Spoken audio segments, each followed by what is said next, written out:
se o tablet filma, tá? Tá filmando. Muito bem. Voltando aqui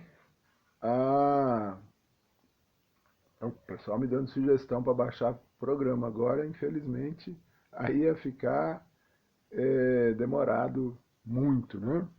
Mas vamos lá. Então, as funções do ego, capítulo 10, para os alunos que estão... Na próxima eu prometo que eu vou fazer tudo isso. Que estão acompanhando o semestre comigo e para os amigos que estão aí assistindo. É aberto para todo mundo. Eu adoro a presença de todos. Eu acho que fazer live sozinho é meio esquisito. Então estou muito feliz com a presença de todos que estão aí falando comigo. Muito bem. Eu fiz aqui algumas separações para a gente não perder tanto tempo, né? Então, como eu estava falando para vocês, o aparelho psíquico formado em 6 partes. A gente falou das pulsões na aula passada, que são as pulsões do id. Eu vi aqui, depois eu comentarei a série com vocês. As pulsões, né, que tem ali a parte de fomentar ali dar vida aos instintos, né, que a gente, como ser humano, conseguiu domesticar. A gente deixou de ser bicho, então a gente tem os instintos domesticados e o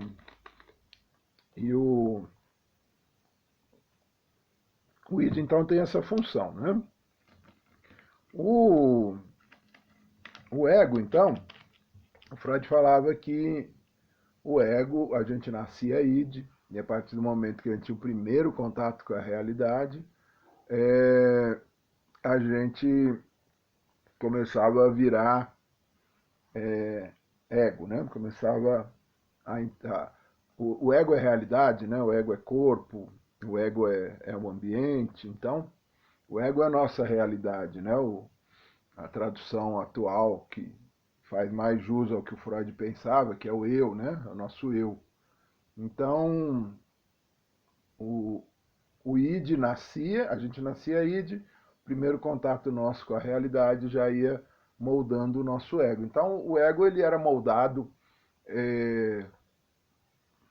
a teoria do Heidegger, né, que fala a presença, o ser no mundo. Então, a gente já tem um lugar no mundo quando a gente nasce, né?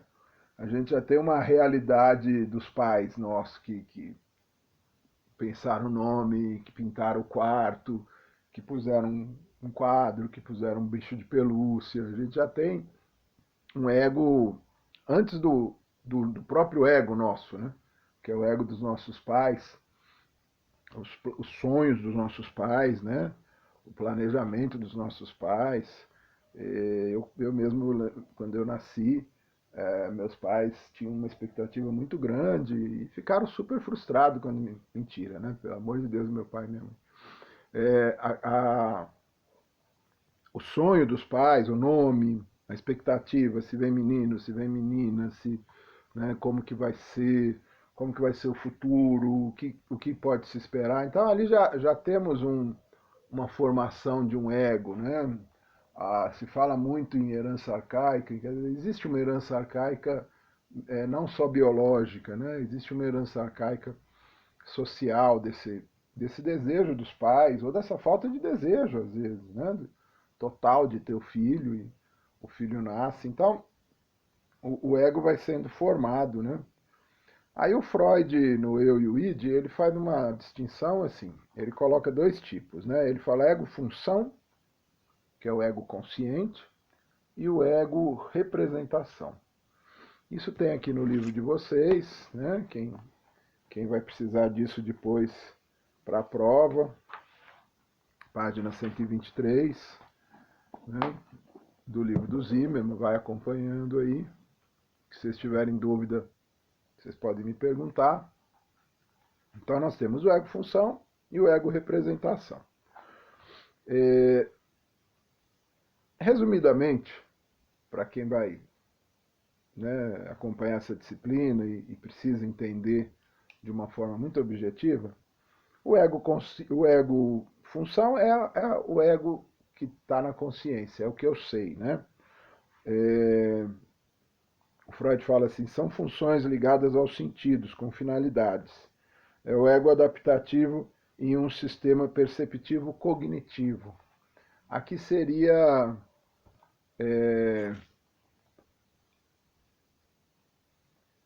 aqui seria a ideia do ego consciência. Algumas teorias psicológicas trabalham muito esse conceito só do ego consciência, né? O que é uma... Estou rindo aqui, estão falando da minha prova. Realmente, Lida, é isso mesmo, a prova continua igual. O que é o ego dentro dessa coisa da consciência, né? Então, o ego em cima das percepções, das funções.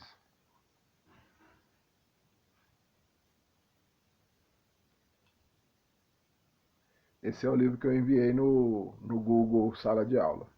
Sim. Então, o ego ele tem função de percepção. Tá? O que é função de percepção? Né?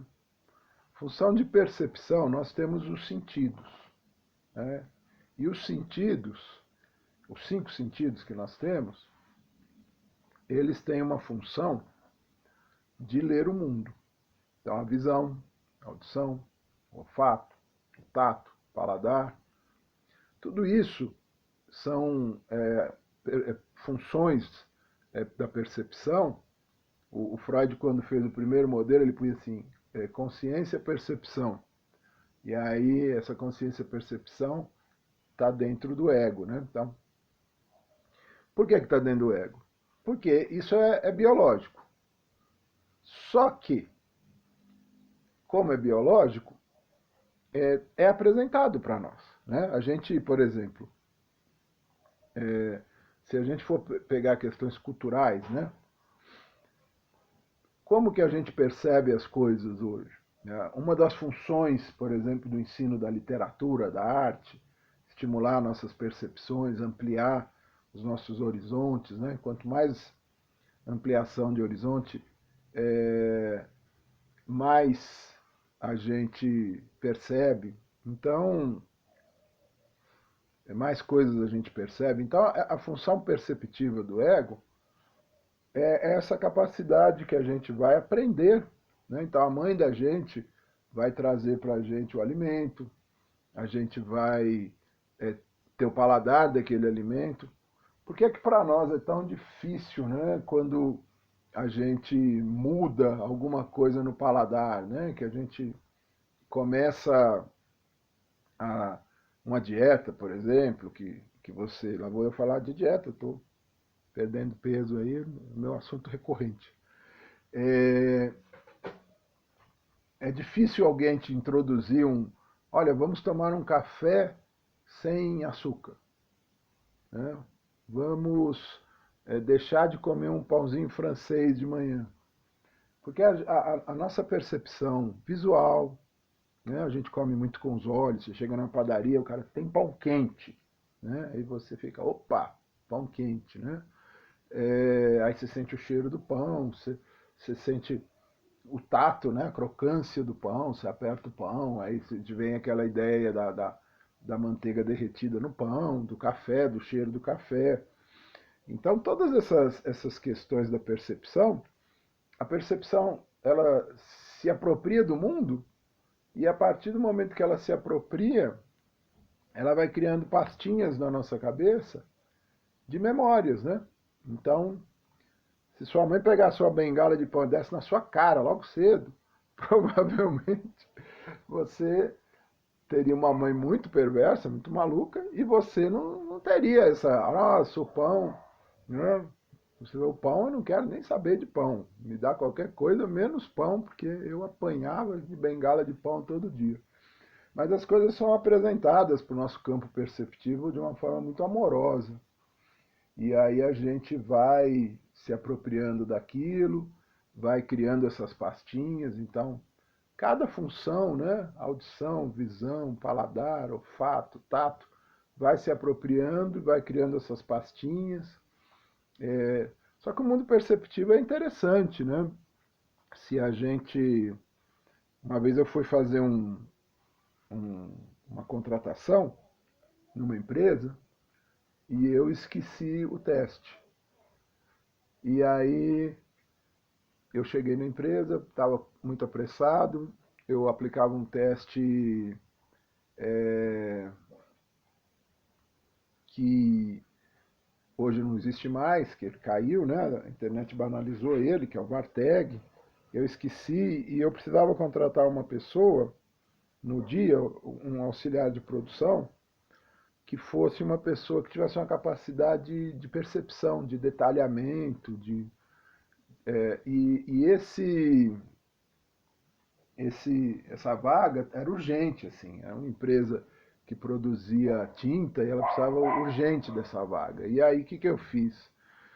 Eu cheguei, eu achei na sala de um dos diretores um quadro a óleo de um tucano, eu levei esse quadro para a sala onde eu ia aplicar o teste, chamei o primeiro candidato, perguntei para ele o que ele via, e ele, então, eu vejo um passarinho. Né? Eu falei, que mais que você vê? Não, um passarinho. Chamei o segundo candidato, o terceiro, a maioria com uma dificuldade perceptiva muito grande, que a gente percebe isso, às vezes, da falta de estímulo, né? São pessoas de origem humilde que não tiveram oportunidades de estímulo. Então, não são pessoas que conseguem olhar para uma tela e fazer uma leitura até do estilo do artista, da estética. São pessoas muito simples. E um cara muito simples, ele olhou, ele falou, isso aí é um tucano, né? E ele falou, é um tucano. Também vejo, além do tucano, eu vejo que tem umas árvores que são típicas do Cerrado. Parece que essa tinta que a pessoa fez o quadro está meio seca, parece que é óleo isso, tinta a óleo. E ele começou, ele falou, na verdade, o que o senhor está me mostrando aí não é nem um passarinho, é um quadro, né? Esse barulho na porta não é que eu estou trancado fugindo de alguém, é meu cachorro querendo entrar. É, então, é, o quadro, ele falou quadro, foi uma das únicas pessoas que falaram quadro, né? É um quadro. Olha que legal, né? Ele viu que é um quadro, ele viu a moldura, ele viu o passarinho, ele viu o estilo, ok, é uma pessoa que tem essa percepção. Isso é muito legal, a gente ter essa possibilidade perceptiva, né? Porque, como eu estava falando para vocês, é o Dylan querendo entrar. Se eu deixar ele entrar aqui, aí a tecnologia vai embora toda, ele já pisa nos cabos. E, e é muito legal quando a gente fala da função da arte, do cinema, né, do teatro, que é a forma da sublimação das pulsões que amplia demais essa capacidade do ego, né? Porque se você se submete a um mundo das artes, eu falo que a minha infância em São Paulo foi interessante, porque eu sou de periferia, então as crianças de periferia em São Paulo, elas eram um pouco doutrinadas a trabalhar em alguma empresa. Então a gente tinha excursão para Coca-Cola, para Elman Chips, para várias empresas, para ver se a gente pegava gosto, né, por aquilo, mas a gente tinha a cada 2 anos a Bienal, né?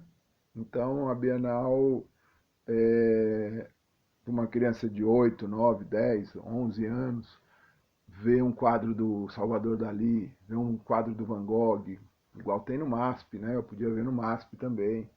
É, poder ver um quadro, um dos quadros que mais me impressionaram, do René Magritte, uma Paraíso das Luzes, um quadro fantástico, né?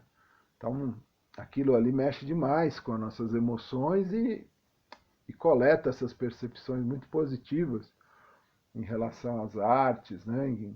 A gente saía da Bienal querendo ser artista, querendo ser, né, pintor. E alguns conseguiram, né? Alguns dos colegas meus, mesmo da periferia, conseguiram desenvolver carreiras artísticas, né? Então, isso é muito legal. É uma função da arte, é uma necessidade que a gente tem da arte que falta para nós.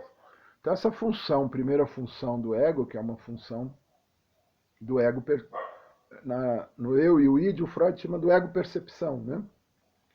A segunda função que o Freud coloca para o ego, eu estou vendo algumas perguntas aparecendo, depois se puder, quem perguntou puder ir repetindo, no decorrer mais perto do final, né, para eu poder responder. Uma segunda função aí que a gente tem do ego, entre várias, né, que o Freud chama de ego-pensamento, então, que é a formulação de pensamentos. O aparelho psíquico para o Freud, como eu sempre digo, é um aparelho, né? Um aparelhinho que funciona e esse aparelhinho ele produz pensamentos a partir da captura de informações que ele tem pela percepção. Então a percepção captura lá uma série de informações, essas informações são processadas como uma cognição e essa cognição, pegando o exemplo dos trabalhadores, o cara que olhou o quadro e só viu um passarinho, era um cara com uma produção de pensamento limitada pelos próprios horizontes dele, né? Ele não conseguiu formular um pensamento ali querendo um emprego, ele se esforçou ao máximo para formular um pensamento legal, pressionar esse cara aí, né? Mas só saiu.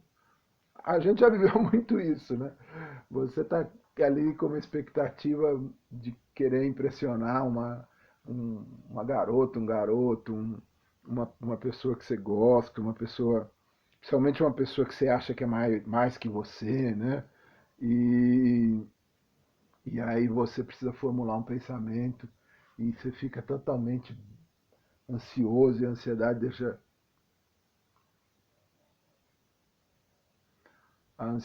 deixa a gente meio bobo, né? A gente esquece o que ia falar, a gente trava e o pensamento não sai, né? Então, uma das funções do ego para o Freud é fazer essa análise da sociedade, análise do momento, análise do que você já sabe. Você não tem como produzir. Esse momento do coronavírus é um momento interessante, né? Porque eu estou só colhendo informações com pessoas que sabem. Né? Existe uma ciência para te dizer coisas, existem dados, existem estatísticas, existem comparações. Então, quando a gente escuta alguém que não é da área falando, né? Esses dias tinha um cara na fila do mercado metendo pau nos europeus. O europeu é sujo, por isso que pegaram o coronavírus. O chinês comunista, por isso que pegaram o coronavírus. As pessoas formulam os pensamentos malucos, né? Totalmente sem embasamento nenhum, vindo às vezes de uma informação de fake news. Esse cara da fila, ele falou uma coisa, ele falou assim, o europeu é sujo. Eu tinha um vizinho português que fedia. Você tem um vizinho que fede, você generaliza para a Europa toda. Então, ele formulou um pensamento, né? Mas é uma formulação, né, bem infeliz. Então, é uma das funções do ego, né? Conseguir formular pensamentos baseado no aparelho psíquico, né? O Lacan falava uma coisa legal, que ele falava que o inconsciente é o discurso dos outros. Então você tem ali no seu inconsciente uma série de discursos que você recalcou, que podem aparecer na formulação do pensamento, sem dúvida, né? Você numa escolha. Então, é, essa maquininha funcionando que eu falei para vocês. Uma outra função é o conhecimento, né? Você então tem a percepção que faz a memória, você tem o pensamento então em cima disso, e a partir dessa experiência, você então desenvolve um conhecimento. Eu estou aqui dialogando com vocês em live, é um conhecimento que eu não tinha, que eu ainda não tenho. Vocês estão me mandando informações interessantes aí para eu conseguir gravar a minha live. Então, através da minha percepção, através dos meus pensamentos, eu estou conseguindo criar uma. Ou não, né? Talvez eu também não consiga. Eu acho que eu estou conseguindo criar uma cognição, né? Uma aprendizagem aqui com vocês. Então, isso é uma das funções do ego, né? O Vygotsky falava que o ser humano tem aptidões para ter aptidões. Isso é muito legal, né? A gente tem essa capacidade assim de aprendizagem que às vezes ela esbarra numa dificuldade nossa de uma resistência, né? É, eu vejo, por exemplo, a área de humanas, a área da psicologia, existe muita resistência das pessoas de acreditar na gente, né? E é uma resistência que às vezes vem de uma dificuldade mesmo de entender, ou de uma generalização, né? De um pensamento generalizado. Ah, eu fui num psicólogo que era muito louco. Não deixou de ser verdade, tem muito psicólogo louco. Mas aí a pessoa generaliza aquilo, que a psicologia, né, não funciona. Então, às vezes, a gente tem um problema assim com a aprendizagem que vem de uma resistência nossa mesmo. Desenvolvimento de habilidades e competências, né, que também pode vir de uma questão, às vezes, de habilidade mesmo, uma questão de oportunidade de aprendizagem. Você quer jogar, por exemplo, basquete no Brasil, você, para desenvolver uma habilidade com basquete, com uma competência, você vai ter que buscar isso numa escola específica, achar um lugar que tenha isso.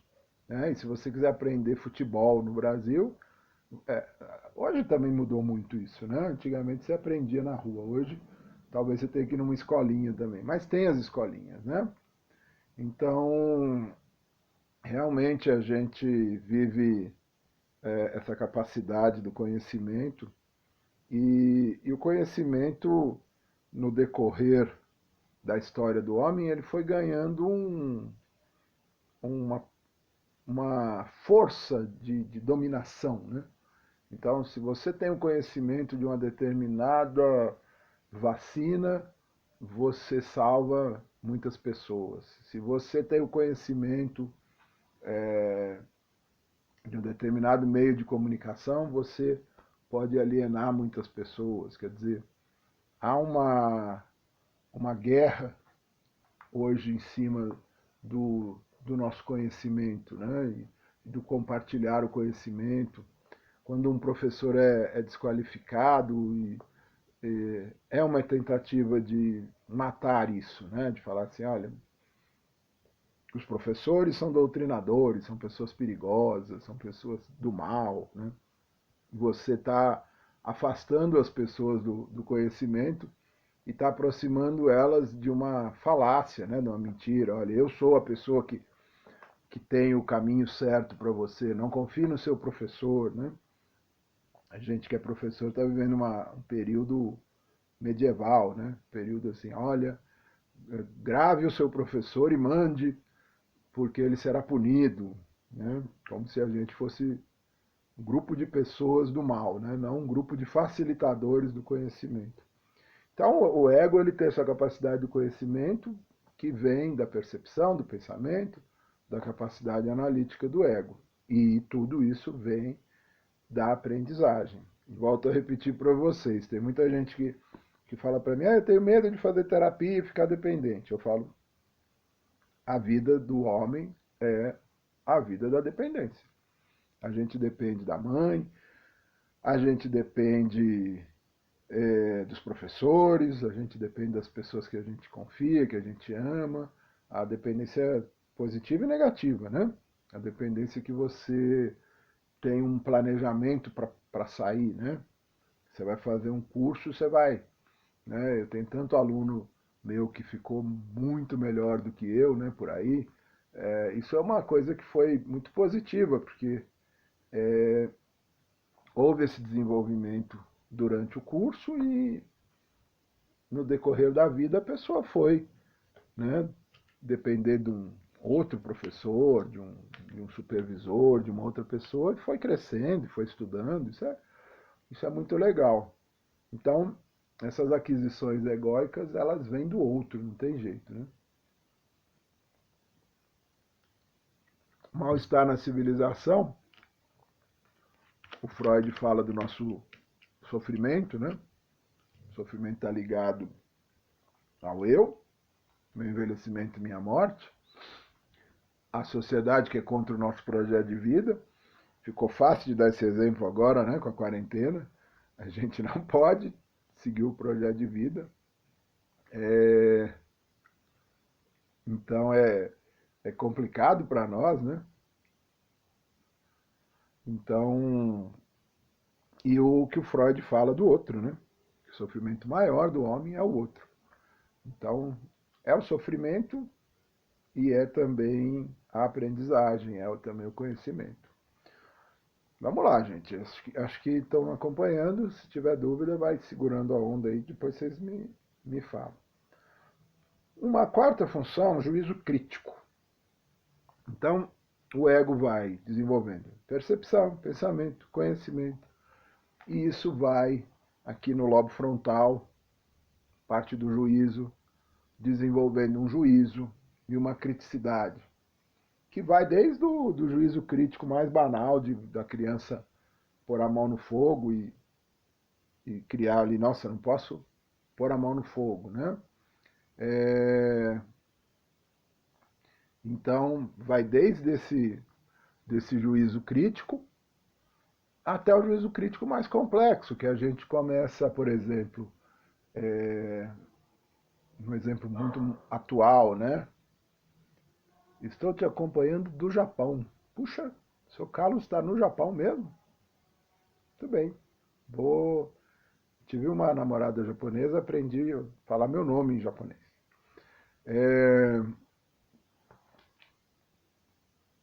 E aí eu já esqueci o que eu estava falando. Fui ver essa coisa do Japão. Vamos voltar. Juízo crítico. Então, um exemplo muito atual são as fake news, né? A gente recebe fake news o dia inteiro, né? Nós temos hoje uma milícia das informações que robôs disparam 24 horas fake news bem montadas. Se a gente pegar as pessoas mais simples, né? Que não têm, às vezes, uma capacidade de se defender. Hoje eu recebi uma fake news dizendo da nova ordem mundial, que o vírus vinha trazer uma nova ordem mundial. Ô, meus cachorros, filha da mãe latindo. Pam, pam, palhaço. Olha aqui, que coisa. Esse não é o Dila tem um latido grosso. Esse é o Pam, pam. Pam, pam histérico. Ele é histérico. Então, esse fake news era sobre a nova ordem mundial, que fazia uma teoria da conspiração maluca, assim, que incluía todo mundo, e, e as pessoas acreditam, né? Compartilham, comentam. Então, é complicado, né? A gente Cadê essa capacidade, né, essa função egóica de fazer a percepção da informação, de fazer a leitura da informação, de, através da leitura dessa informação, criar um juízo, né? Entender o que tem por detrás de uma informação dessa, né? Uma desqualificação de toda a democracia, né? E uma criação de um mundo psicótico, assim. Você tem um grupo que te odeia, que quer te matar, e você é o grupo do bem, que vai salvar a humanidade. Então isso, a pessoa não conseguir ter o juízo crítico disso é triste, né? Então o juízo crítico é essa criticidade, né? A, uma pesquisa que mostrou que os países que têm maior resistência a fake news é a Itália e a Inglaterra. E eu acho até que um dos motivos, uma das possibilidades do coronavírus ter acontecido na Itália veio até disso, né? Coisas boas que às vezes causam problemas que realmente as pessoas talvez tenham demorado a acreditar mediante a tanto fake news, né? É aquelas coisas que se falava para a criança, olha, não mente, que o dia que você estiver falando a verdade, a mamãe não vai acreditar, né?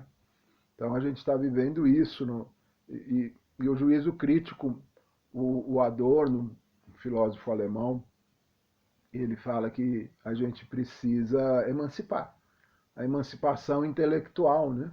Eu ter uma capacidade, aí entre todas as funções egóicas, percepção, cognição, juízo crítico, análise, síntese, eu ter uma capacidade é, de conseguir.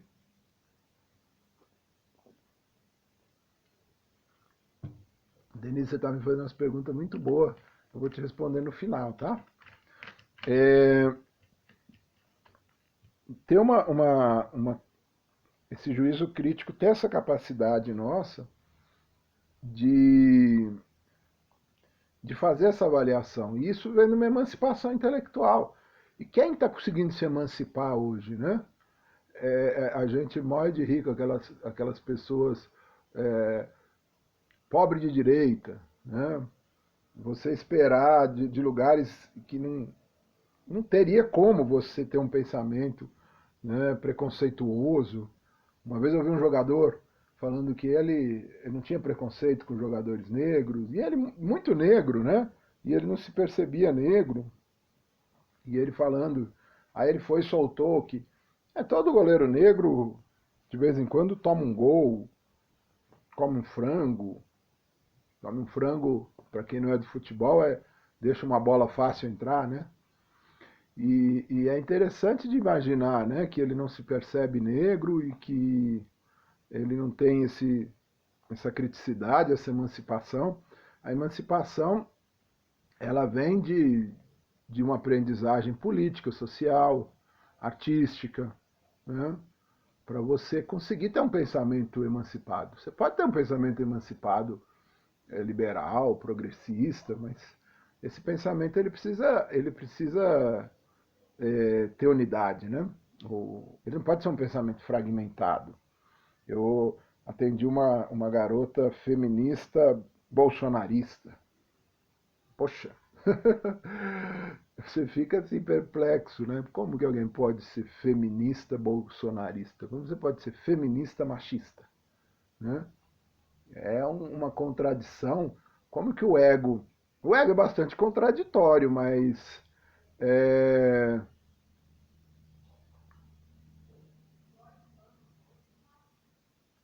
o ego é bastante contraditório. Certo? Só que ele é contraditório num nível inconsciente. Você quer uma coisa e às vezes, né, faz outra. Ele não é contraditório do nível de um pensamento racional, né? Uma contradição num pensamento racional,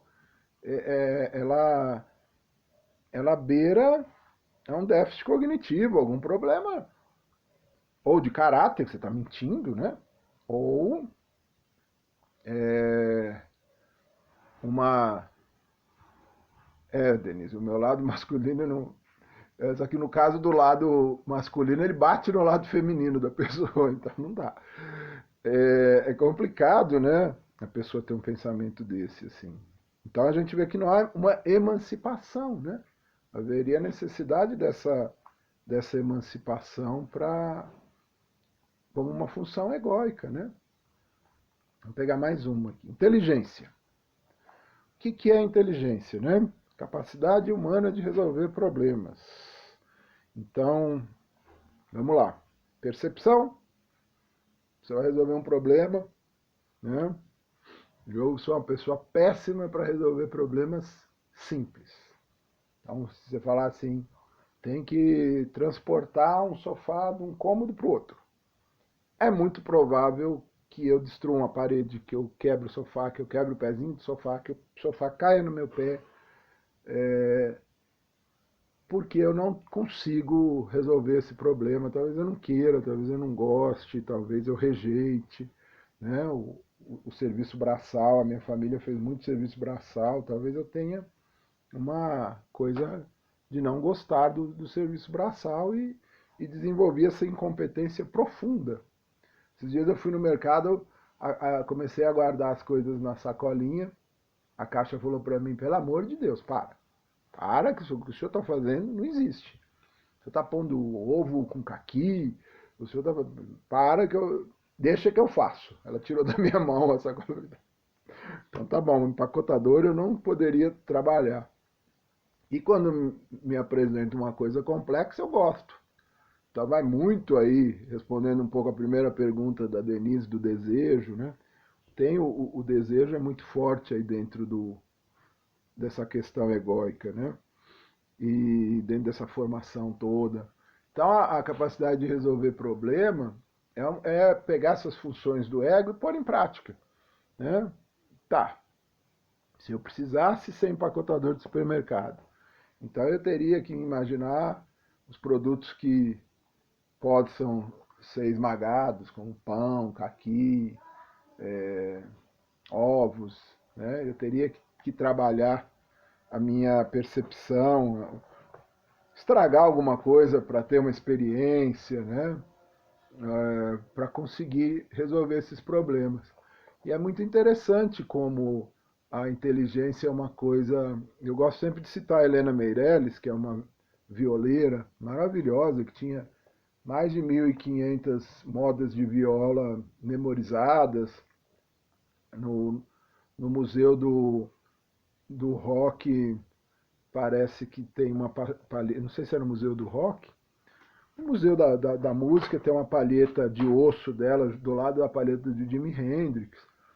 E era uma mulher que teve uma vida de sertão, né, de sertaneja, extremamente pobre, né, e conseguiu ter uma capacidade de resolver os problemas dela, de viver a vida dela. Parece que ela teve 4 maridos e mandou os 4 passear, porque eles não queriam de jeito nenhum que ela tocasse viola. É muito interessante você ver a capacidade que as pessoas têm de inteligência, que às vezes não está ligado tão diretamente a conhecimentos que a gente às vezes pensa, não, esse conhecimento, né, essa inteligência dessa pessoa, a inteligência, né, não conhecimento. Não tem, por exemplo, infectologista, não tem biólogo prático, né? Não tem. Mas a inteligência ela pode resolver problemas de uma forma muito alternativa, né? E isso demonstra que realmente a pessoa tem uma grande capacidade de inteligência, que é uma função egóica, que elas, vocês podem perceber, né?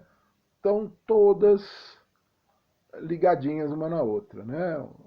A pessoa tem a percepção cria uma cognição, cria um juízo crítico, cria uma inteligência, a formulação de pensamentos. O que mais que temos aí?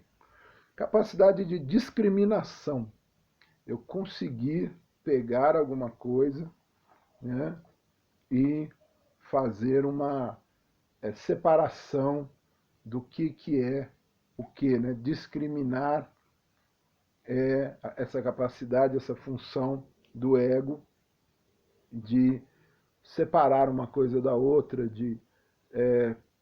quando eu generalizo, né? Ah, todos os homens são iguais. Isso é mais um desabafo, a pessoa está racionalizando um pé na bunda, alguma coisa, um cara ruim na vida dela, que de verdade existe mesmo. Mas, assim, quando eu falo isso, ou eu estou desabafando, se eu acredito mesmo nisso, significa então que eu não consigo separar, discriminar, né? Uma... Então são funções egóicas que elas dependem das outras funções egóicas.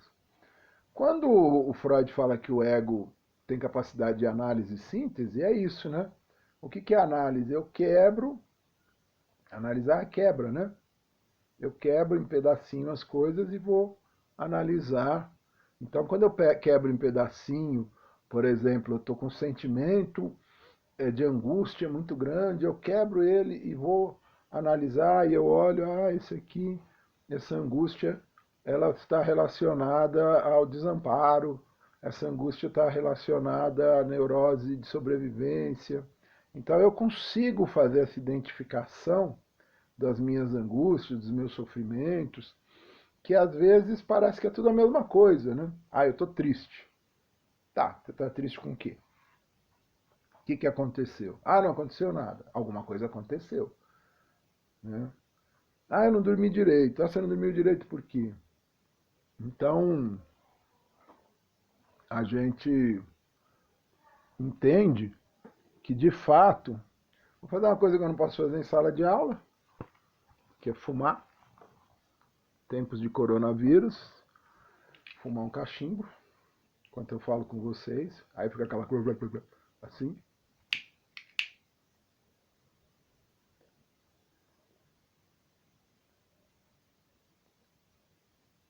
Para quem quer se iniciar no cachimbo, cachimbo Savinelli, italiano, isqueiro, movimentos circulares, não é crack.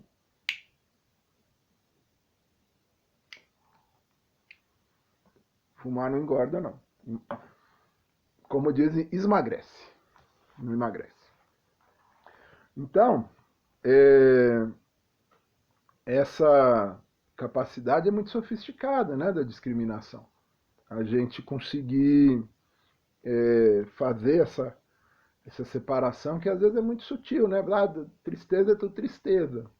Não é, né? Como tristeza é tudo tristeza. Vamos pegar mais uma aqui. Eu estou pegando tudo do texto do Zimmermann, auspiciado, né, pelo Freud, né? O texto do Freud, referência, o Eu e o I, de 1923. O livro-texto do Zimmermann, tá? Memória, né? Então, todas essas funções, a memória é uma das funções do ego. A memória vai ter essa... faz um pouco de mal, sim. Tem um pouco de... muito pouco. Um cachimbo tem muito pouco de nicotina, muito pouco. Fumo, mas um pouquinho mal faz. Tem jeito, né? Quase tudo um pouquinho mal faz.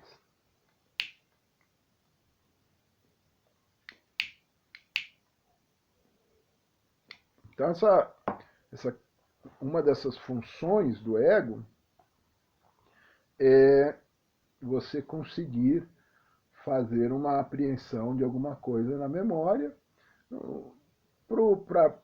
O ego memória para o Freud, ele vai depois falar do ego representação, onde tem as memórias que ficam no inconsciente, né?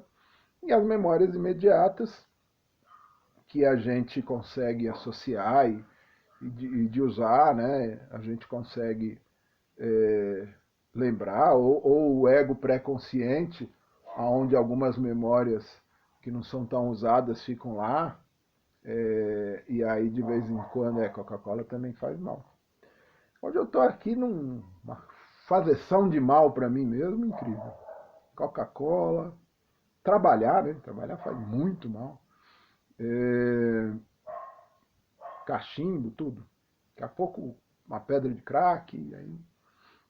Então, a memória ela tem essa capacidade é, de fornecer para a gente as informações, né? Então, uma memória imediata, uma memória recalcada, que é uma memória mais complicado, né? De desrecalcar. Então, é uma das funções do ego. Uma outra função do ego, atenção, né? Essa capacidade humana de conseguir direcionar o seu interesse e manter esse interesse fixado em alguma coisa, que é uma das funções egóicas. Eu acho que a atenção aí entra muito desejo, né? Porque eu fico vendo que as pessoas falam para mim que eu tenho déficit de atenção. Hoje em dia todo mundo tem déficit de atenção, porque nós vivemos uma sociedade desatenta, né? A nossa sociedade, ela é uma sociedade que tem as limitações da concentração natural, da atenção natural. Você está recebendo milhões de informações o tempo todo. A gente fica focado num aparelhinho, né, no celular, que é um aparelhinho pequeno, né? Então, de fato, a gente vive com muita falta de atenção, né? E aí eu volto lá na percepção. Eu volto lá na ideia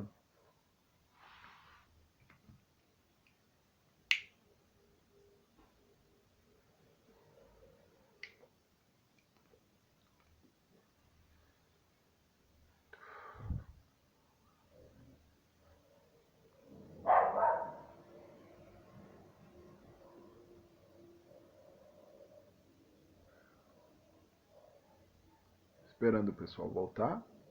Enquanto isso,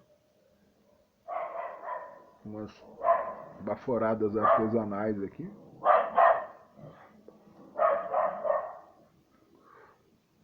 Aí eu volto lá na ideia da percepção, né? A gente pensando aí os cachorros na atenção, quando meu filho estava na escola, toda reunião ele era taxado de déficit de atenção. Aí eu falava, interessante, ele em casa, meu filho aprendeu inglês sozinho, ele lê um livro inteiro, ele tem coleção de história em quadrinho, ele joga jogo de RPG, que precisa ter uma atenção danada com os detalhes, ele memoriza nome de jogador de 200 times de futebol. Então aí você pensa, não é falta de atenção, né? Ou de concentração, é falta de interesse, né? E isso acontece muito, né? Então, com o ego, ele tem essa seletividade. Se você não tiver interesse, é difícil você se manter, né? E eu acho que depois da revolução da informação, o interesse mudou muito, né? Se a gente for fazer um teste, se a gente não mudar esses conceitos de medição de atenção, concentração, todo mundo tem déficit de atenção hoje, né? É uma questão da nossa época, né? Eu tenho uma aluna que ela vive falando para mim, Lupe, eu faço 20 coisas ao mesmo tempo. E eu falei para ela, eu vi você em sala de aula, eu percebi que você fazia isso, e eu também faço. Né? Eu tenho uma capacidade de fazer mal feito. Né? As mulheres fazem bem feito, mas eu fico fazendo 3, 4 coisas ao mesmo tempo. Mostrei para vocês no começo da live, eu gosto de ler 5, 6 livros ao mesmo tempo. E é uma coisa, você mesma. Você que está concordando é você mesma que falou. E então, a Fernanda. Então essa questão ela é muito subjetiva, né? É muito subjetiva da atenção, mas ela é uma das funções egóicas. Uma função egóica muito interessante que o Freud descreve, capacidade de antecipação. A capacidade de antecipação, depois quando for falar de ego-representação, ela tem uma função muito forte na nossa questão da ansiedade. Então a gente tem uma capacidade de antecipar as coisas e essa capacidade de antecipar é muito do ser humano. Se você for pegar além do princípio do prazer, é, a gente entende que a pulsão de morte deu essa capacidade de antecipação. A capacidade de antecipação ela vira uma neurose de angústia, ela vira uma vivência trágica, né? A minha mãe, que ela não me escute, ela tem uma vivência trágica, assim. Eu falo para ela, mãe, eu estou indo passear na Europa. Ela fala, cuidado para você não ter uma trombose no avião. Acabou toda a alegria, né? Ela sofre com a possibilidade do avião cair, de eu ter uma trombose, de eu ser assaltado. A vivência trágica que vem da minha avó, que tinha uma vivência trágica. Isso tudo é capacidade de antecipação. E o cérebro usa muito, o ego usa muito essa capacidade de antecipação para antecipar coisas ruins, né? E isso vem do que o Freud chama de uma espécie de covardia neurótica, né? Então eu vou sair e eu vou fazer alguma coisa e aí eu vou pensar na pior das hipóteses, no pior dos mundos. Isso pode virar depois uma estrutura fóbica, né? Eu tô com uma gripe, eu vou morrer, né? Porque eu faço a leitura do. Hoje com o coronavírus até dá para dar uma razão para a pessoa, mas em outras épocas, né, a pessoa está com uma manchinha no braço, isso aqui é um câncer, né? Que vai alastrar, que vai. Né, eu vou morrer. Então essa capacidade de antecipação, ela é uma coisa boa que virou uma coisa ruim, né? Quando a gente consegue identificar, e aí indo para a função egóica da discriminação, né? Quando eu consigo discriminar o que seria eu ter um juízo crítico e falar, não, não vou fazer tal coisa que isso vai ser prejudicial para mim, de uma ideia delirante, às vezes, de ansiedade, de antecipar coisas ruins.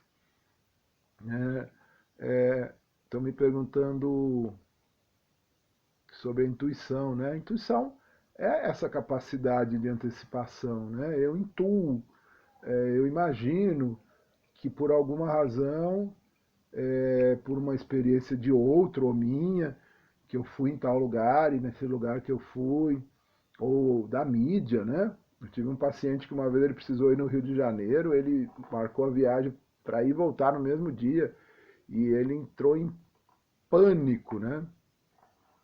O Tom está perguntando aqui, o Pedro falando da gripezinha, a gripezinha.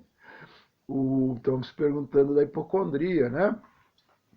A hipocondria, ela é uma psicose, né? A gente brinca muito que a gente é hipocondríaco. Eu sou hipocondríaco, eu tenho fama de ser hipocondríaco, mas a hipocondria, ela tá no campo da psicose, porque a pessoa imagina de verdade a doença e vive aquilo, né? É o doente imaginário do Molière, o cara vive a doença, e é difícil de convencê-lo que não, ele não está doente, né? O que a gente tem muito é ataque fóbico, né? Ataques de ansiedade, ataques de evitação. Com o coronavírus me dá pânico, então eu vou evitar. E se a pessoa tem uma estrutura mais fóbica, ela às vezes cria situações de antecipação, às vezes exageradas, né? Tem as recomendações básicas, da pessoa pega aquilo e multiplica por 10. Então isso é mais uma coisa fóbica. O hipocondríaco no CID, no DSM-4, ele está numa coisa mais mais profunda.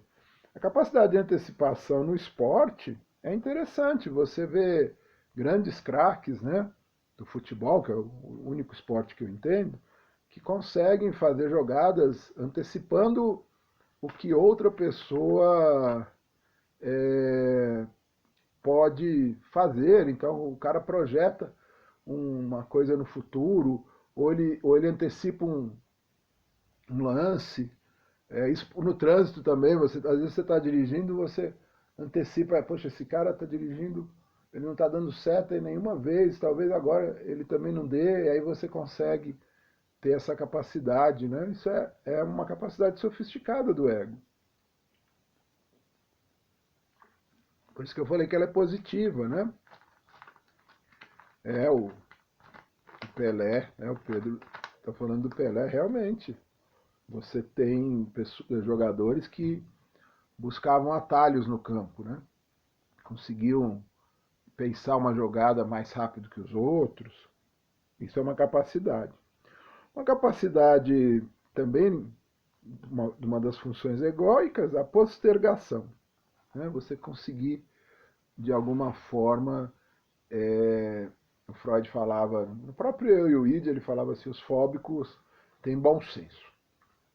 E esse bom senso tanto para o lado positivo quanto para o lado negativo. Né? O bom senso de não fazer tal coisa, então postergar tal coisa, e também não fazer tal coisa, e, por exemplo, num processo de inibição, que a pessoa às vezes, né, meus pacientes inibidos me contam assim, eu fui até a porta do lugar que estava contratando e, e fiquei, né? E, puxa, eu podia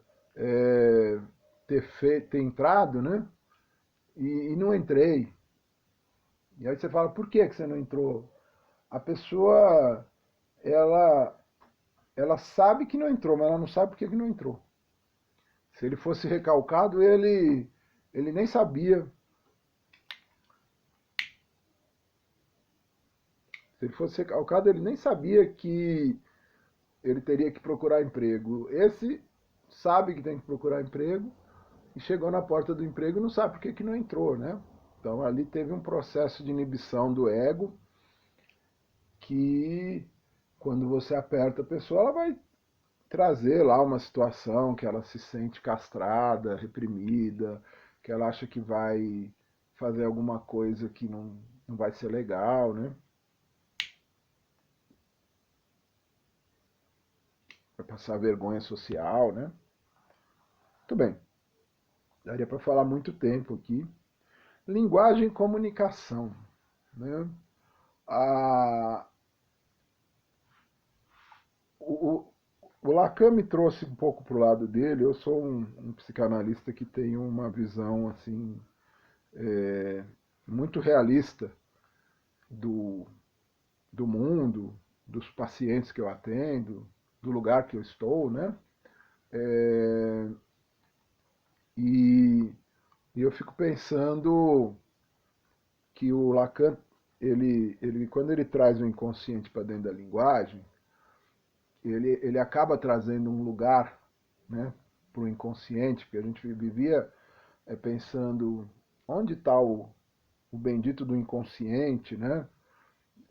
A parte biológica, e a gente era visto quase como um bruxo, né? É, então, o Lacan traz esse inconsciente para a linguagem, né? E é muito interessante de pensar que a gente, isso é um conceito difícil, né? Quando a gente formula um pensamento, a gente sabe o que a gente quer dizer, mas as palavras vêm no automático, né?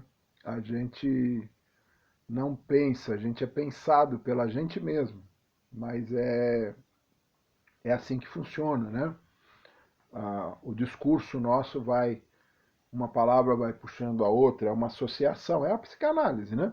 A psicanálise é isso, uma palavra puxar a outra, então a palavra puxa a outra, que puxa a outra, que puxa a outra, que puxa a outra e eu vou me comunicando ali, e eu vou desenvolvendo uma linguagem, e eu vou gostando da linguagem, ou eu não vou gostando da linguagem. Tá vendo boas perguntas aqui da Denise, da Lilian. Já eu respondo para vocês. Então, essa questão da linguagem na psicanálise, ela é essa associação mesmo, né, que vem da minha percepção, do meu pensamento, da minha memória. É lógico, quanto mais palavras eu tenho disponíveis, mais rico vai ser a minha formulação de pensamentos e a minha comunicação, né? Agora, quando eu tenho uma percepção boa do outro, também, né? A, a percepção da pessoa que eu estou me comunicando, se ela vai capturar aquela palavra que eu estou usando ou não, se eu estou usando uma linguagem que traz um conteúdo, o que eu quero demonstrar. Eu gosto muito do método lacaniano nesse sentido, que eu posso, hoje, graças ao Lacan, só ouvir a pessoa. Eu não preciso esperar um ato falho, eu não preciso interpretar um sonho, eu não preciso que nenhuma dessas portas do inconsciente se abram. Eu preciso ficar prestando atenção na linguagem, como essa pessoa fala, por que essa pessoa fala, o que ela quer dizer com aquilo que ela fala, o que ela traz aquilo, por que em algum determinada fala ela trava, esses acidentes da linguagem, qual relação que tem. E aí você vai desvendando a pessoa pela linguagem. Isso é muito legal, assim, da psicanálise, e vem muito dessa colaboração do Lacan. Então, essa função do ego, né, de aprender a linguagem, de aprender a norma culta, de aprender... E aí, quando a gente fala de linguagem, nós estamos falando também de outras linguagens, linguagem musical, linguagem corporal, linguagem teatral, linguagem cinematográfica, literária, né? O que seria uma linguagem literária, né? Quando a gente estuda literatura na escola, que a gente vê lá os românticos eram exagerados nos sentimentos, os realistas eram descritivos, né? É muito interessante você imaginar um período com pessoas escrevendo e se comunicando e se identificando com a escrita um do outro e criando um movimento, né, de uma linguagem diferente, né? Então você tem aí na música, né, músicos que criam linguagens. Um pouquinho mais rápido, senão vocês vão brigar comigo. Abstração. A abstração é uma função do ego muito sofisticada também, né? Porque a abstração é a minha capacidade de entender alguma coisa sem que essa coisa... Aí eu vou entrar um pouco em Foucault, né? As palavras e as coisas. A coisa em si, isso é uma coisa, né? A coisa com a representação da coisa, essa representação, para mim, isso aqui é um cachimbo, que eu tenho uma série de representações para esse cachimbo. E o nome que foi dado, né? Então, a abstração é uma capacidade que eu tenho de, no pensamento, entender que 2 mais 2 vai dar 4.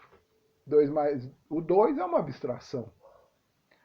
Né? A gente nunca viu um 2 andando na rua, um 3 andando na rua. Né?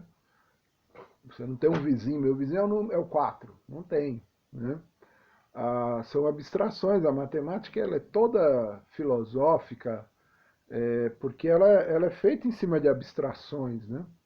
Então, às vezes as pessoas falam, eu não entendo matemática. é porque às vezes a pessoa quer usar um raciocínio que não vai se aplicar à matemática, né? A lógica dessa abstração da matemática.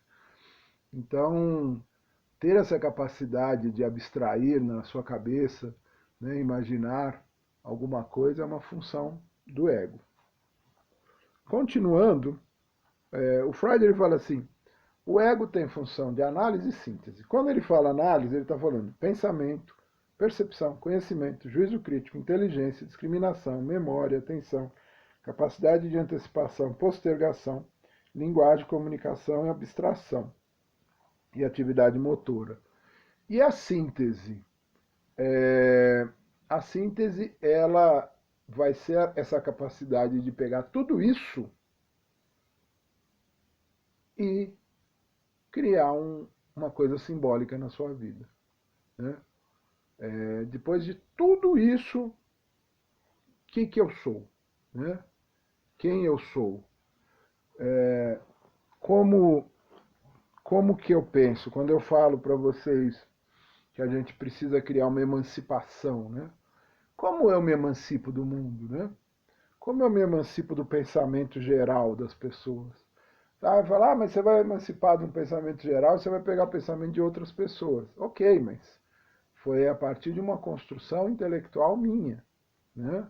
Então eu fui ler o Freud, eu fui ler o Skinner, eu fui ler o Rogers, o Peirce, e fiz uma opção pelo Freud. Aí eu vou ler ciência política, sociologia, aí eu vou ler o Comte, eu vou ler o Durkheim, o Weber, o Marx, e vou fazer uma opção por um deles. Então, essa emancipação intelectual, cultural, artística, ela vem do conhecimento, vem da análise, vem de todos esses itens de cima. Né? Então, análise e síntese, se falasse assim para mim, em um minuto, fala sobre o ego. O ego é a instância que tem capacidade de análise e síntese. Né? Para explicar a análise, subimos todo o que eu já falei hoje. Para explicar a síntese, então, depois de toda a análise feita, toda a quebra feita, eu pego e sintetizo. Né? Vocês conseguem perceber o tanto que isso é sofisticado? Por isso que existe a psicanálise do ego, né? Quando a gente fala assim, faz um ego auxiliar para o seu paciente, né? Traz para o seu paciente informações egóicas. Parece que é uma função. Quando eu dou supervisão, às vezes a pessoa não gosta. Ela fala assim, mas só? Eu falo, só não, né, gente? Olha o tanto que as funções egóicas, dá para eu ficar com o paciente uns 2 anos só em função egóica. E se a pessoa tiver uma dificuldade, né, e quando eu falo que a gente tem que estar muito atento ao nosso paciente, né, que ele é uma, uma pessoa, o Brasil é um país de miseráveis, né, de pobres, de miseráveis, então são pessoas que têm muita dificuldade. A gente vai ver que eles têm muita dificuldade. Né? E aí você pega essas funções do ego, você tem processo psicoterápico, não análise, mas processo psicoterápico para fazer com o paciente durante 2 anos, até ele conseguir essa emancipação e conseguir essa capacidade de síntese. Né? É só vocês pensarem. Quantas pessoas vocês conhecem que conseguiram emancipar o pensamento? Né? Eu não estou dizendo que eu seja uma pessoa, nossa, não. Muitos anos de análise, de leitura, tentando emancipar meu pensamento, tentando, né, conseguir formular intelectualmente meus desejos, minhas vontades, sem ficar preocupado com a sociedade, às vezes seguindo um joguinho social que faz com que a gente às vezes faça umas coisas porque existe uma sociedade às vezes punitiva, conservadora, que não gosta de alguma coisa que você faça. Então você faz uma concessão ali, mas muito estratégica, né? Não é uma concessão que você faça sofrendo. Então, essa capacidade de emancipação em cima dessas todas essas funções egóicas é uma coisa muito, mas muito complexa mesmo, muito difícil, que dá, como eu falei para vocês, margem para muita, mas muita mesmo, muitas sessões e, e o resultado é muito bom, né? Quando você consegue emancipar seu paciente, o resultado é muito legal, né? A pessoa ela tira um peso social forte das costas e consegue viver melhor, né? Então, depois o Freud fala de atividade motora, aí onde o Freud fala que o ego é corpo, né? O ego é material, né? O corpo da gente sente, né? A sociedade, o corpo manifesta, né? Então essas são as funções do ego, né? Desse ego função, né? Desse ego consciência. Nós temos a parte inconsciente do ego, eu vou falar uma parte dela hoje e vou deixar a parte das psicopatologias para a próxima live. O Freud, no Eu e no Id, ele chama, né, a parte inconsciente do ego, onde ele fala a formação das ansiedades, né, das angústias, né? Então, a ansiedade desde o nascimento, uma angústia automática, angústia do nascimento, angústia do desamparo, angústia da solidão, angústia do aniquilamento, né? A Melanie Klein vai trazer angústia persecutória, depressiva, confusional, terror sem nome, angústia catastrófica, ideia de ruína, ansiedade de engolfamento, as etapas do espelho do Lacan, né?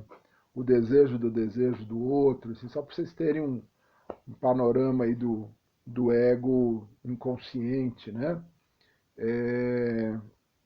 Simbiose, diferenciação, individuação, separação. Então, e tudo isso que o ego vivencia no inconsciente, ele é como a gente está vivendo aí o coronavírus, né? O coronavírus, quando entra no corpo, né, traz uma série de reações que os anticorpos vão lá tentar defender e tal. E às vezes a defesa é ruim para o corpo, né? E o ego funciona mais ou menos assim. Por que a gente recebe toda essa carga de ansiedade? Porque de fato a gente nasce muito vulnerável, né? Existe o Estatuto da Criança e do Adolescente para proteger a criança e o adolescente, porque nós somos seres vulneráveis, né? Então a gente necessita dessa proteção, desse amparo e a gente vivencia lá do 0 aos 3 uma relação com a mãe muito de um bichinho mesmo, né? Eu tenho minha mãe, eu não tenho minha mãe, eu tenho minha mãe, eu tenho amparo, minha mãe não está, eu estou desamparado, mas eu também eu. Então toda essa gama de angústias que a gente vivencia desde de criança, né? Estão nessa parte do ego inconsciente. E os mecanismos de defesa do ego, eles existem para nos defender.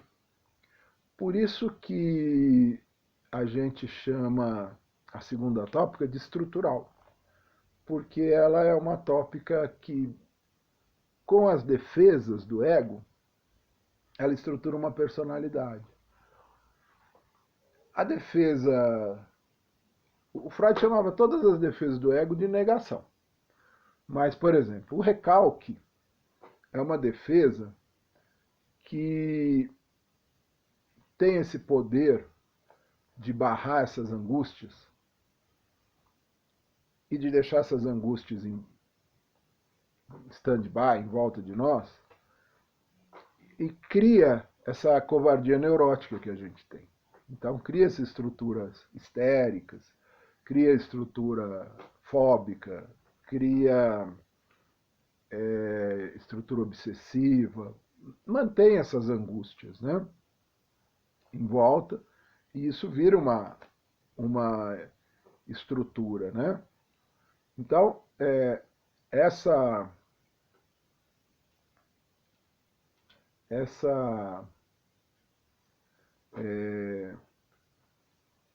capacidade de defesa começa a nos estruturar, né? E essa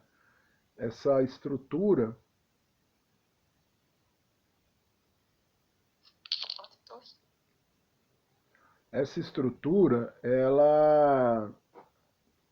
ela faz com que a gente então comece a funcionar, né, através das nossas estruturas vindas do mecanismo de defesa.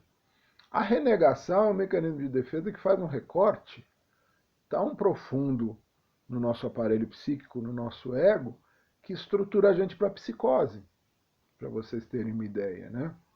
Então, eu posso ter uma personalidade limítrofe, borderline, por um mecanismo de defesa, né, que eu crio ali por um sofrimento muito grande que eu recortei. Nós vamos falar mais disso na próxima live, porque aí nós vamos entrar em muitas questões do ego.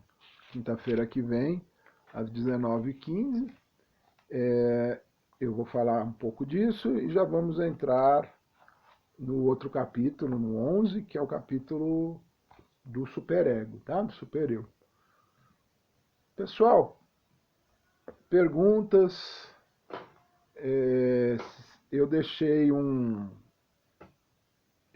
para os alunos, né, que participam dessa live como matéria dada, né? Eu deixei um grupo de WhatsApp separado para vocês fazerem as perguntas e eu vou respondendo na medida do tempo. E para os amigos, queridos amigos, ex-alunos, eu estou vendo um monte de gente aí que está falando que está com saudades. Eu digo mesmo, né? A gente cria uma relação com os alunos para sempre, né? Eu tenho esse lado, assim. As pessoas falam para mim, esse jeito seu. Eu falo, é o único jeito que eu sei dar aula. Eu não sei dar aula de outro jeito, né? É um jeito mais próximo dos alunos mesmo. Nunca me arrependi desse jeito meu de trabalhar. Apesar de eu ter ouvido muita besteira por causa disso. Mas assim, fiquem à vontade de me perguntar. Vocês me perguntaram um monte de coisa e elas querem respostinhas.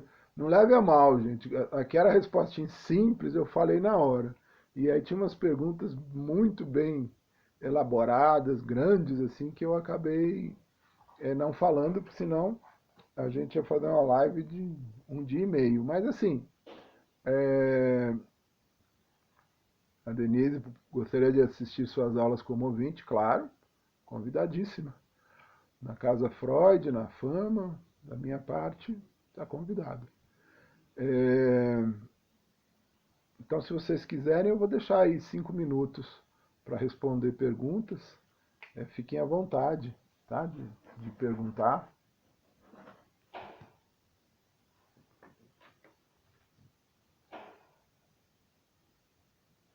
Ah, da série, né? Vocês tinham perguntado da série bem no comecinho, né? Então, é, ela é uma série, do ponto de vista historiográfico, ela é zero, né, gente? Ela não tem nada a ver com o Freud desse ponto de vista histórico, né? A, a minha mulher estuda muito Freud e, e ela é historiadora, né? E acho que a maioria de vocês conhece ela. E a gente assistiu a série já mais ou menos entendendo que a série era uma uma, uma série com uma licença poética, né? O Freud já tem mais de 60 anos que ele morreu, então ele pode ser usado como ele pode ser usado como personagem, né? Então a gente pode pegar personagens históricos e, e colocar numa série. Vai ter problema com a família, obviamente, mas como ele já está em domínio público, né? Então ali você vê algumas coisas que são muito poucas, que são realmente. Pegou-se um pano de fundo do Freud, pegou-se aquele autor, o Arthur, que tem um sobrenome que parece Schnauzer, mas não é, e ele, eles fizeram uma licença poética. Então é uma série. Eu gostei da série, do ponto de vista de um Sherlock Holmes, né? Do ponto de vista histórico, é zero, né? Tudo aquilo que se mostra lá não existiu, né? Não é o Freud, é uma personagem Freud, né?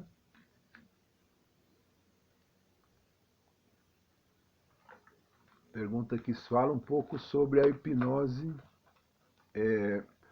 A hipnose, no começo da psicanálise, ela tinha uma ideia de você buscar o inconsciente, né? Então, nessa busca do inconsciente, a gente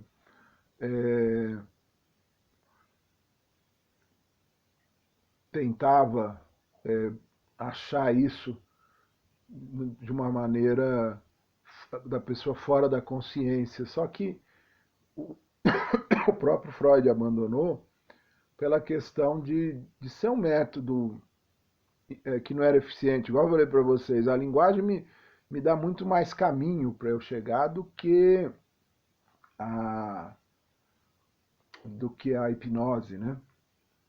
Então, hoje a hipnose para psicólogo é uma prática proibida. Você tem que ficar muito próximo do paciente. Então, o desejo é um grande influenciador do ego? Pergunta da Denise, que ela fez lá no começo. Então, Denise, o desejo, do ponto de vista psicanalítico, ele vai ser trabalhado, né, nas finalidades pulsionais, que são sempre saciadas parcialmente e vão criando essa energia do desejo.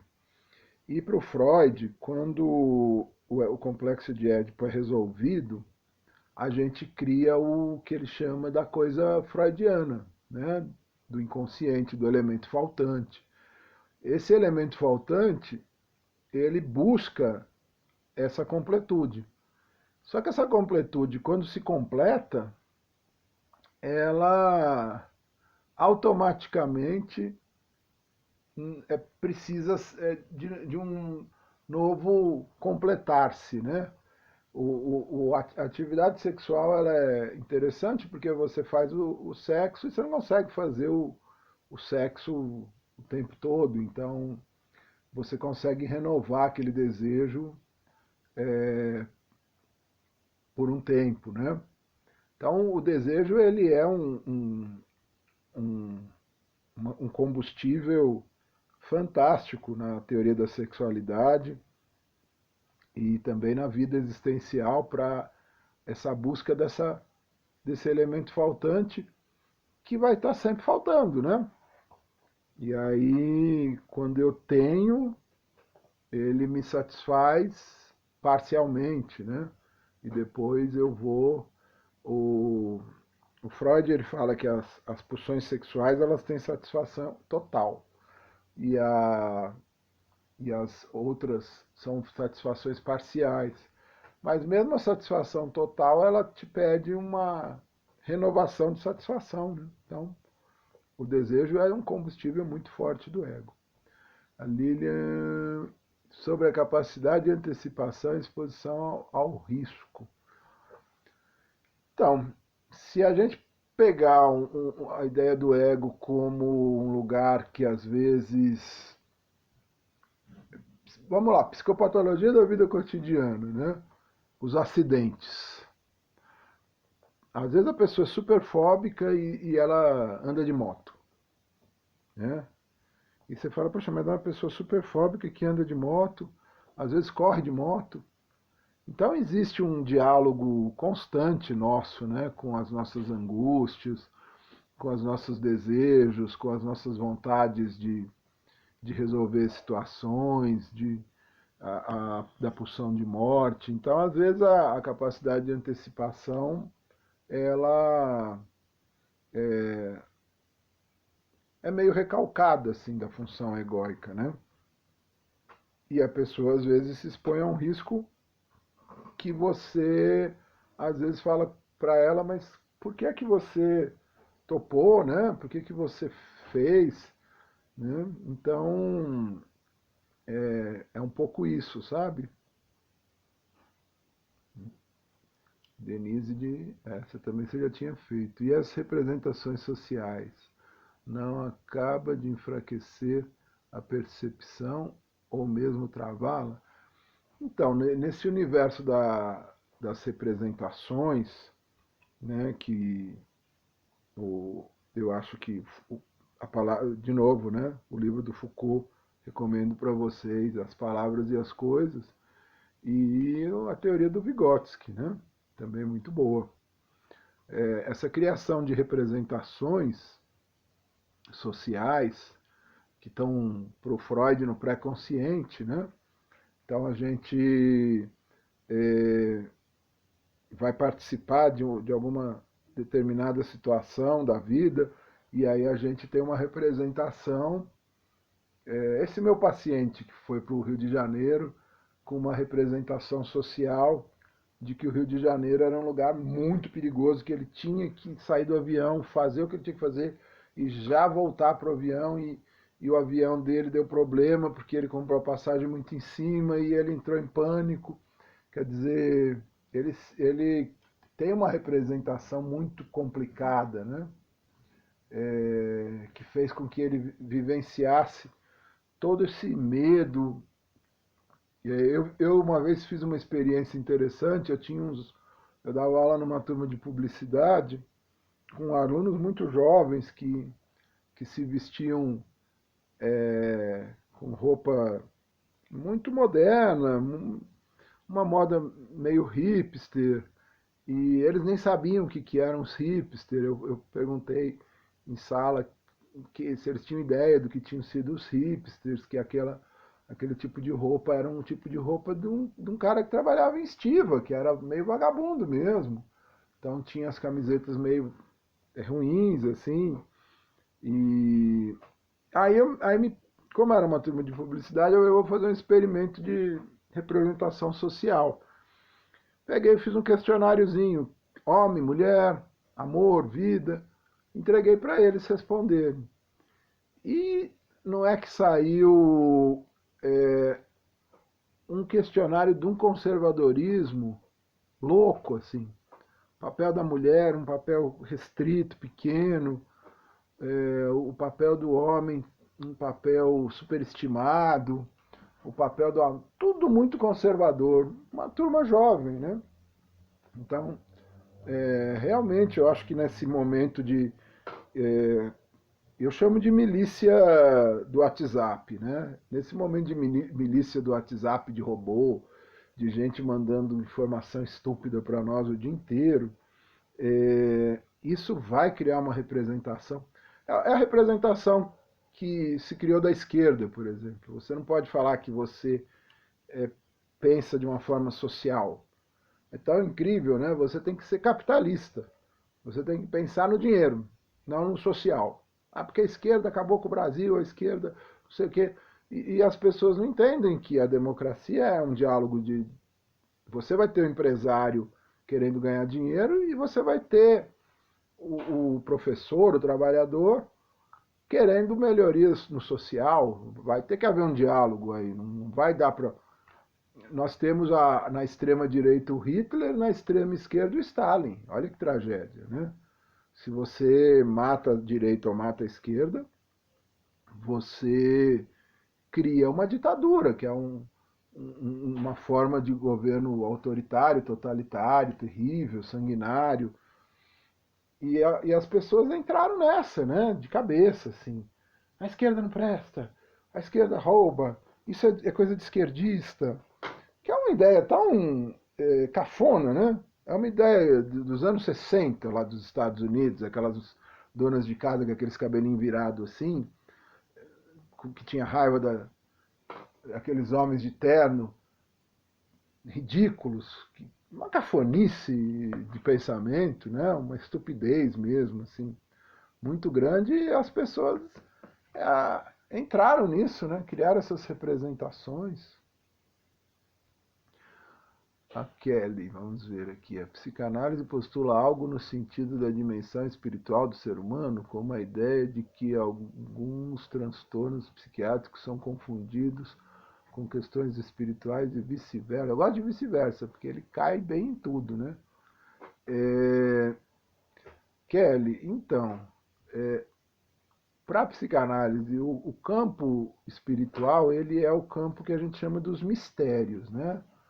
O Freud fala no Totem e Tabu que o homem vai criar um totem ali porque morreu alguém e ele então sentiu a necessidade de representar aquela pessoa que morreu, né? Então esses mistérios que a gente tem, e muitos mistérios, né? A vida repleta de mistérios, a gente nunca pode ser arrogante, né? De dizer que a gente sabe tudo, que uma coisa existe, outra não existe. Mas assim, para nós na psicanálise, eu particularmente como psicanalista, respeito muito a fé de todo mundo, as representações que as pessoas têm da fé, só que a psicanálise não tem material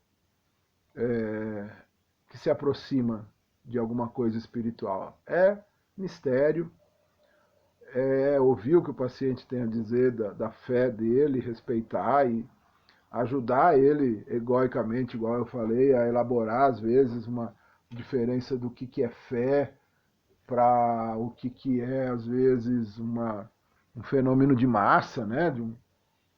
De uma igreja qualquer, que é uma instituição que às vezes quer alienar a pessoa. Então, é nesse sentido, sabe? Palmeirense aqui perguntando: estamos vivendo um momento semelhante ao pós-guerra do Freud? Não acho que semelhante, porque o pós-guerra foi muito devastador, né? O Freud, pós-guerra do Freud é a Primeira Guerra, né? A Segunda Guerra ele morreu antes de acabar. Mas a ascensão de pensamentos autoritários pelo mundo é assustador, né? Eu acho bem assustador. E as pessoas que defendem pensamentos autoritários são pessoas fanáticas, são pessoas que não adianta discutir. Ninguém que defende um ditador defende com razão. Não há elementos para razão defender um ditador, né? Eu estava dialogando com um ex-aluno meu que ele estava tentando defender uma situação de ditadura e eu tentei trabalhar isso com ele de uma forma assim bastante amigável. Ele também é um cara que gosta de mim, mas as argumentações dele para mim eram sempre fanáticas. Eu gosto do fulano, fulano é bom, o fulano é um homem bom, o fulano vai fazer tal coisa. Os ditadores eles sempre pregam uma coisa assim: eu sei de tudo e o resto da humanidade não sabe. Então é uma coisa muito maluca, né? Você imaginar que existe alguém no mundo que saiba de tudo e que o resto da humanidade não sabe de nada e que vocês têm que seguir aquele pensamento, né? Pessoal, vou responder aqui a última questão da Idelma e aí, né, o que vocês tiverem, a gente deixa para a próximo encontro nosso. A ideia é uma síntese e a construção intelectual de mim mesmo, e comentou que às vezes fazemos jogo social para viver uma certa harmonia, mas você não é necessariamente essa postura. É, é, eu acho que o verniz social hoje ele entra até no campo um pouco da gente ser conciliador com o outro, né? Porque é difícil a gente viver socialmente e mesmo que você busque uma emancipação de pensamento você entender que tem pessoas que estão buscando esse caminho, tem pessoas que eu não tenho, sinceramente, raiva de pessoas que pensam diferente de mim, ou eu acho que as pessoas que pensam diferente de mim tenham. A gente não possa conciliar em pensamento, sabe? E dizer assim: olha, eu acho que o grande problema hoje é a gente é, discutir com uma pessoa achando que eu sou certo e ela é errada, e vice-versa, né? Ela achando que é certa e achando que eu sou errado, e não achar esses pontos em comum que possam existir entre as duas, os dois lados, né? Então, quando uma pessoa critica a corrupção no Brasil e cita alguns nomes e que são de fato corruptos, só que ela está vendo aquilo de uma outra forma. Então vocês estão falando a mesma coisa, né? Não é para vocês discordarem. E às vezes a gente discorda. Então, essa coisa da sociedade, ela é muito complicada, né? Para a gente. Quando eu digo que a gente faz concessões, é isso, né? Não acho que a gente seja superior no pensamento a ninguém, né? Eu acho que uma pessoa que busca emancipação, ela busca de verdade um caminho aí para ela, abrandar o que o Freud falava, né, a psicanálise ela veio pensando no mal-estar na civilização para abrandar o sofrimento, não é para curar, né? O ser humano não tem essa cura, não tem essa verdade. Esse livro que eu mostrei para vocês, né, da sociedade da pós-verdade, a gente não tem, né? Fosse bom que a gente tivesse essa, esse caminho reto, né? Talvez a vida fosse até chata, né? Com um caminho reto, assim. Então eu acho que é nesse sentido que eu falo que a gente faz concessões, né? Vou responder aqui a última da Kelly. Como você avalia o inconsciente coletivo no atual momento? O inconsciente coletivo ele tem que se afastar, que nós estamos vivendo um isolamento. Né? Mesmo coletivo, ele vai ter que ficar.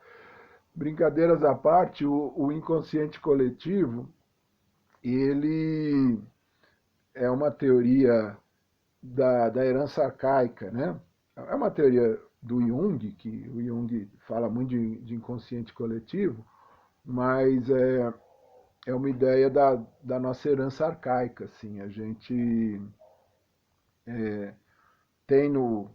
Quando Lacan fala que o inconsciente são os discursos dos outros, né? Você pega lá o Sartre, a melhor peça para mim do Sartre chama Entre Quatro Paredes. Vou dar um spoiler da peça, né? Que no final da peça o Sartre fala assim: o inferno são os outros. Né? Então, quando a gente entende que nós estamos falando de uma capacidade que é transmitida, né? O inconsciente coletivo seria uma unidade humana, assim, né?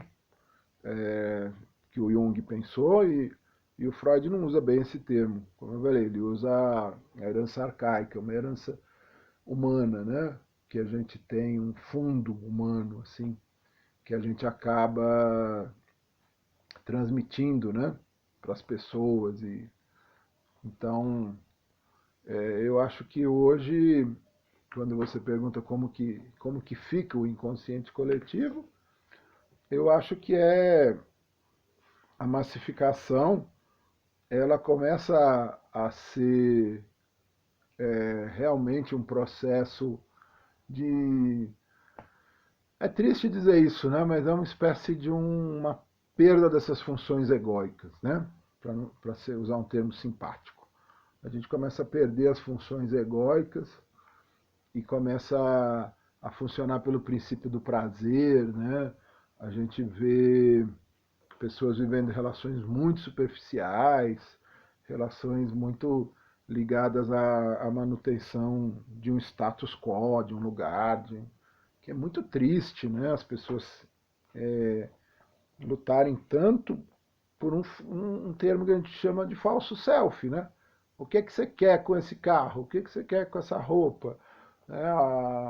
A paciente minha me dando um exemplo lá que a amiga dela, o marido trai, aí quando trai ele dá uma cirurgia plástica para ela e ela acha bom. Quer dizer, que tipo de troca é essa, né? Que tipo de relacionamento é esse?